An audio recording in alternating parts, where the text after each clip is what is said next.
Hello guys, welcome back to my channel. Last video में जहाँ से ड्रॉप किया था आज हम वहीं से वीडियो स्टार्ट करेंगे। क्वेश्चन आंसर्स की टेस्ट सीरीज है। एग्जाम से पहले एक महीना पहले हम सारे क्वेश्चंस खत्म कर लेंगे। And I can assure you कि 80% क्वेश्चन यहाँ से 110% आने वाला है। पेपर मैं नहीं बना रही हूँ, पर क्योंकि हम सारे क्वेश्चन कवर कर लेंगे तो क्या ही बचेगा। Let's start. To first question, which of the following storage is a system where a robotic arm will connect or disconnect offline mass storage media according to the computer operating system? Wait. तो इनमें से कौन सा storage system है जहाँ robotic arm जो होती है उसको कनेक्ट किया जा सकता है, मतलब माउंट किया जा सकता है या इंसर्ट किया जा सकता है या डिसमाउंट किया जा सकता है ऑफलाइन मास स्टोरेज मीडिया से। ठीक है, तो ऑप्शन ए होगा magnetic, option B secondary, option C virtual and option D इसका आंसर होगा डी टर्शियरी। तो देखिए टर्शियरी स्टोरेज क्या होता है। टर्शियरी स्टोरेज स्टोरेज जो है काफ़ी ह्यूज स्टोरेज कैपेसिटी प्रोवाइड करवाता है at a very low cost. ठीक है, कम कॉस्ट पर बहुत ज़्यादा स्टोरेज प्रोवाइड करवाता है। ये बेसिकली एक थर्ड लेवल का स्टोरेज होता है। जैसे प्राइमरी लेवल पे हम रैम यूज़ करते हैं, सेकेंडरी लेवल पे हम बाकी सारी magnetic tape disk, hard disk वगैरह यूज़ करते हैं। वैसे ही थर्ड लेवल पे, टर्शियरी लेवल पे जो हम बैकअप्स के लिए यूज़ करते हैं, ठीक है, तो इसी में ये टेक्निक यूज़ की जाती है कि रोबोटिक जो आर्म्स हैं उनको माउंट या डिसमाउंट किया जा सके। ठीक है, नेक्स्ट स्लाइड हमारी होगी।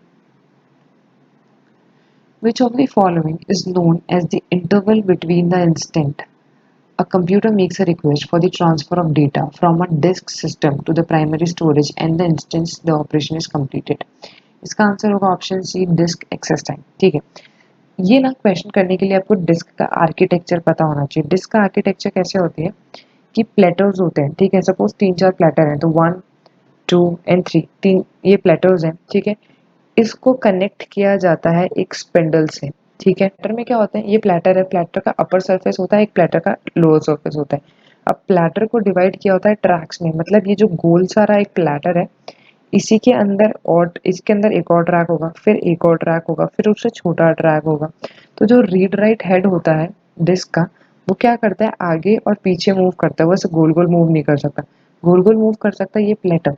जो रीड राइट हेड है ये या तो आउटर ट्रैक पे हो सकता है या फिर इनर ट्रैक पे। ठीक है, तो ट्रैक पे कुछ इस तरह से मूव करेगा। और ट्रैक को भी डिवाइड किया जाता है बहुत छोटी छोटी यूनिट्स में जिन्हें हम बोलते हैं सेक्टर। तो डिस्क का सबसे छोटा यूनिट होता है सेक्टर। ठीक है, तो क्या बोल रहा है क्वेश्चन में, बोल रहा है कि विच of the following is, question बोल रहा है कि विच of the following is known as the interval between the instant a computer make a request for the transfer of data. Data के ट्रांसफर के लिए जो इंटरवल है from a disk system to the primary storage and the instance the operation is completed, उसको हम बोलते हैं disc access time. कि आपको वो एक्सेस करने में, वो डिस्क को एक्सेस करने में कहाँ से, डिस्क सिस्टम से टू द प्राइमरी स्टोरेज तक कितना वक्त लगा, उसको बोलेंगे डिस्क एक्सेस टाइम। ओके, आपने कहीं देखा होगा ग्रामोफोन क्या होता है, एक प्लेट होती है और उसके ऊपर वो एक पिन सी होती है जिसको उसके ऊपर रख दिया और वो एकदम मूव करने लग जाता है और गाना बजने लग जाता है। तो जो वो पिन रखी होती है ना उसको बोलते हैं रीड राइट हेड।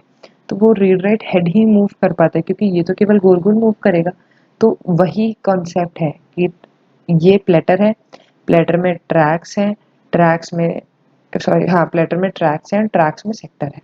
ठीक है, क्वेश्चन ना ये भी बन सकता है कि सीक टाइम क्या होता है।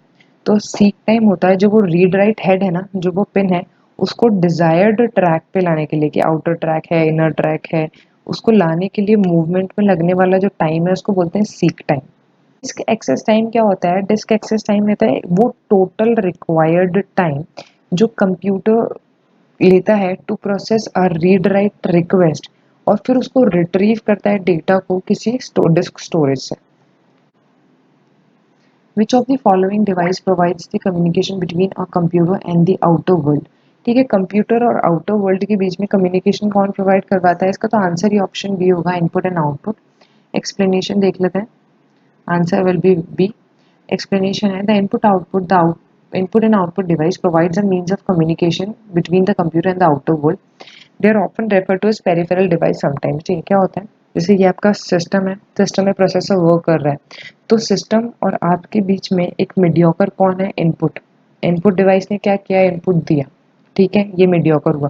फिर सिस्टम ने प्रोसेस में जनरेट किया आउटपुट, अब आउटपुट वो जनरेट करेगा किसी आउटपुट डिवाइस पे। तो हम कैसे कम्युनिकेट कर पा रहे हैं सिस्टम के साथ? इनपुट एंड आउटपुट डिवाइसेस के through. Okay, next slide. Which of the following are the input devices that enable direct data entry into a computer system from source document? इसका आंसर होगा D, data scanning device.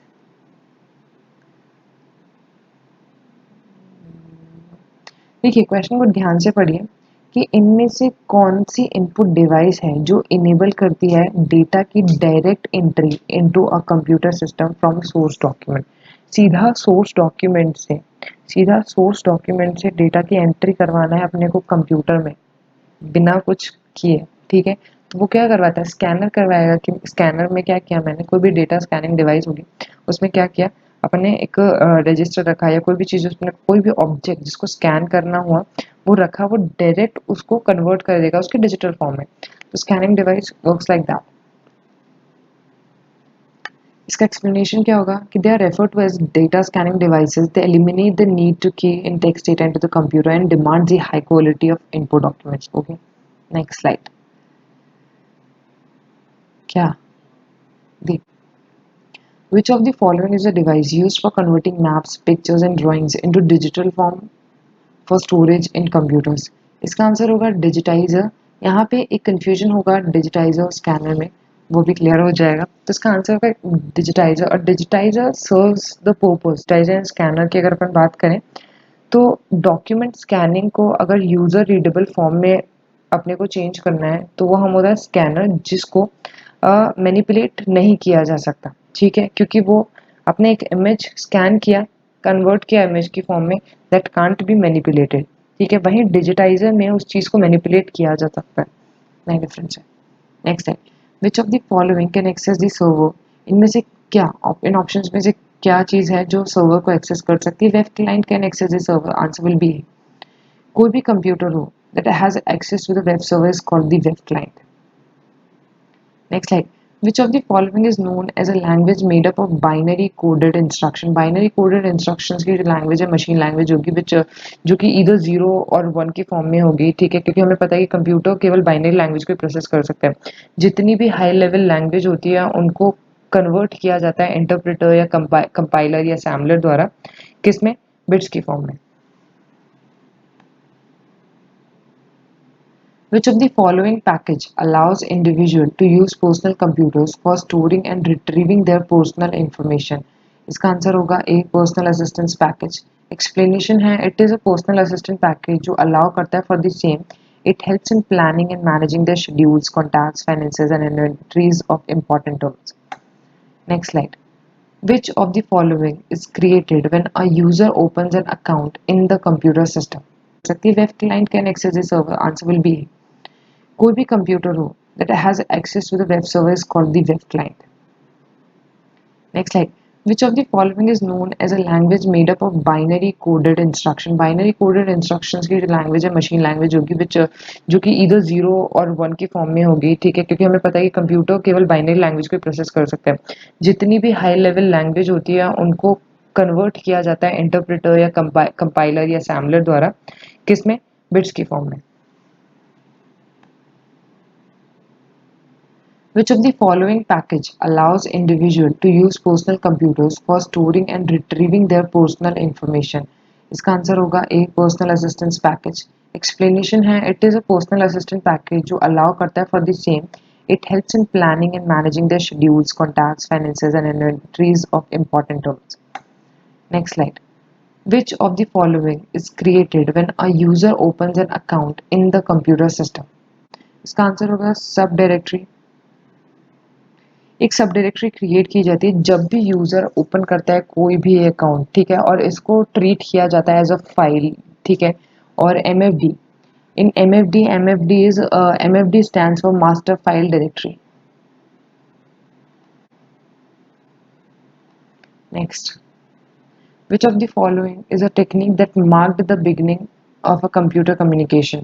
Computer communication की जो beginning थी उसने उसे किसने mark किया था? उस टाइम पे कॉन्सेप्ट आया था टाइम शेयरिंग का, ठीक है।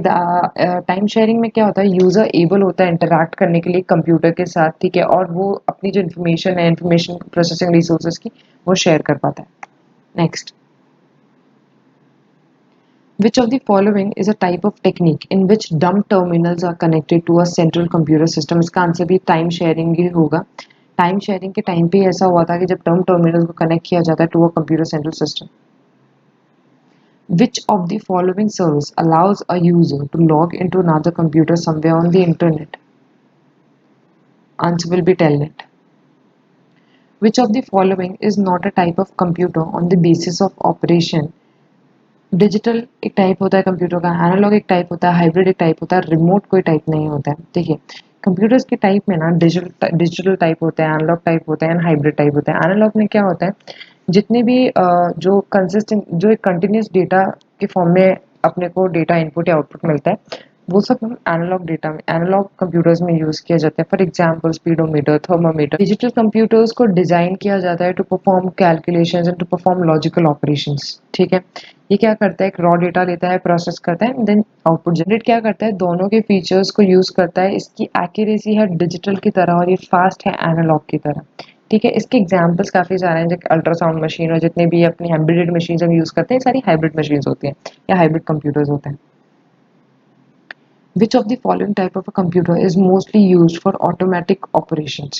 ऑटोमेटिक ऑपरेशंस के लिए कौन सी मशीन यूज होती है, हाइब्रिड. क्यों? क्योंकि इसमें दोनों के फॉर्म दोनों की जो कैरेक्टरिस्टिक्स होती हैं एनालॉग और डिजिटल की, क्योंकि ये एनालॉग की तरह फास्ट है एंड डिजिटल की तरह एक्यूरेट है, तो जितने भी ऑटोमेटिक ऑपरेशंस है वो परफॉर्म किए जाते हैं हाइब्रिड के द्वारा.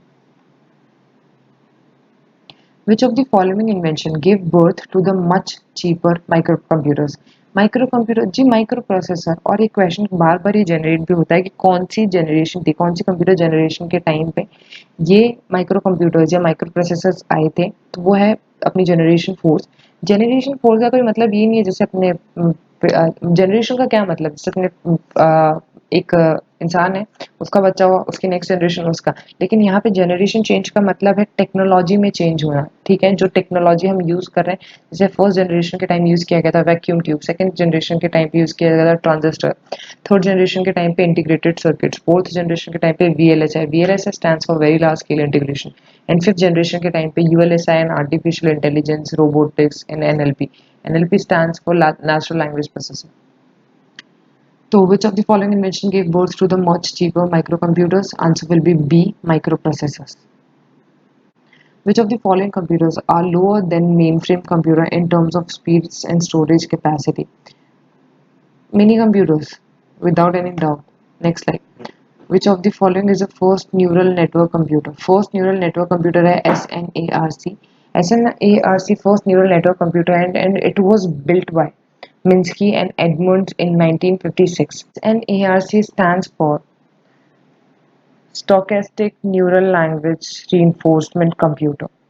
ये एक फर्स्ट सेल्फ लर्निंग डिवाइस थी, first artificial neural network machine थी. ठीक है. Which unit is responsible for converting the data received from the user into a computer understandable format? इसका आंसर होगा इनपुट यूनिट. कैसे? ये क्या बोल रहा है क्वेश्चन को कि जो भी डेटा रिसीव किया है, ठीक है, कंप्यूटर ने उसको कंप्यूटर अंडरस्टैंडेबल फॉर्मेट में क्या कौन चेंज करता है, तो इसका आंसर होगा इनपुट. ये क्वेश्चन हम पहले भी कर चुके हैं. कैसे? जैसे सपोर्ट कीबोर्ड से हमने कोई भी इनपुट दिया तो कीबोर्ड पे बटन ए टू जेड में सपोज ए लिखा हुआ है, बी लिखा हुआ है, तो हमने तो ए और बी प्रेस कर दिया जो कि एक हाई लेवल लैंग्वेज की तरह वर्क करेंगे, क्योंकि high level language what we understand. ठीक है, कंप्यूटर अंडरस्टैंड करता है लो लेवल लैंग्वेज जो कि बाइनरी लैंग्वेज है. Computer understand only binary language. ठीक है, तो क्या करता है ये जो इनपुट उपकरण है, जो इनपुट युक्तियां हैं, इनमें क्या होता है की एनकोडर्स लगे होते हैं कि जैसे आपने कोई की प्रेस की वो की एनकोडर उसको यूज करके कन्वर्ट करेगा बिट्स की फॉर्म में और कंप्यूटर उसको अंडरस्टैंड करेगा. ठीक है. Next slide. The only language which the computer understands is binary language. The smallest unit of data in computer is bit. One nibble is equivalent to how many bits? One nibble is equivalent to 4 bits. Which of the following describes the correct format of an input instruction? Input instruction का एक correct format है IN82. IN82 क्या है? एक designated port address है. ठीक है, IN stands for input. Next, the input machine which originated in the United States around 1880 is a keyboard. 1 yottabyte is 1024 zettabyte. Which of the following is not a function of the input unit? Which of the following is not a function of the input unit? Option A, it reads instructions and data from the outside world. जी हाँ, ये answer सही है. मतलब ये option सही है. Answer तो ये बोल रहा है कि which is not a function of input unit. Option B, it converts the data into computer acceptable format. जी, ये स्टेटमेंट भी ठीक है. It makes the data into user understandable format. No. User understandable format में convert जो चीज करती है वो होती है आउटपुट जो उपकरण होते हैं. ऑप्शन डी भी एक बार देख लेते हैं. इसका आंसर वैसे सी होना चाहिए पर ऑप्शन डी देखते हैं. It supplies the data and instructions to the computer for further processing. Option D भी ठीक है तो इसका आंसर होगा C. Next, label the parts 1 and 2. देखिए ये क्या है जो कि जा रहा है सेंट्रल प्रोसेसिंग यूनिट में. फिर सेंट्रल प्रोसेसिंग यूनिट सीपीयू उसको प्रोसेस कर रहा है और कन्वर्ट कर रहा है. तो ये क्या है? तो इसका आंसर होगा इनपुट एंड आउटपुट. इनपुट है जो कि डेटा दे रहा है, सीपीयू उसको प्रोसेस कर रहा है और उसको जनरेट करके आउटपुट जनरेट कर रहा है. ठीक है, सिंपल. तो इसका आंसर होगा D. Next next the process of producing useful information for the user is called outputting. Next, which flag indicates the number of one bit that results from an operation? Parity bit होती है और parity bit को use किया जाता है errors check करने के लिए. The bitwise complement of zero is. Bitwise complement में क्या होता है? कन्वर्ट कर दिया जाता है जीरोस को वंस में एंड वन को जीरोस में. तो इसका आंसर होगा सी जो कि 8 बिट फॉर्म में लिया है answer. Dash dash is the raw material used as input and dash dash is the processed data obtained as output of data processing. तो क्या यूज किया जाता है एज अ रॉ मटेरियल और प्रोसेस होने के बाद क्या आउटपुट में मिलता है? तो इसका आंसर होगा data and instructions. Which of the following is not a characteristics of a computer. ये क्वेश्चन हम कर चुके हैं और इसका आंसर होगा option B. Fill in the blanks in the given diagram. Arithmetic and logic unit plus control unit मिलकर बनेगा सेंट्रल प्रोसेसिंग यूनिट. तो इसका आंसर होगा सी. The part of a processor which contains hardware necessary to perform all the operations required by a computer. Data path. What does MAR stands for? MAR stands for Memory Address Register, जो कि responsible होता है for fetching operation. ठीक है, MAR क्या होता है? Connect किया जाता है एड्रेस बस के साथ और इसमें क्या होता है? स्पेसिफिकली गिवन होता है address for the read and right operations.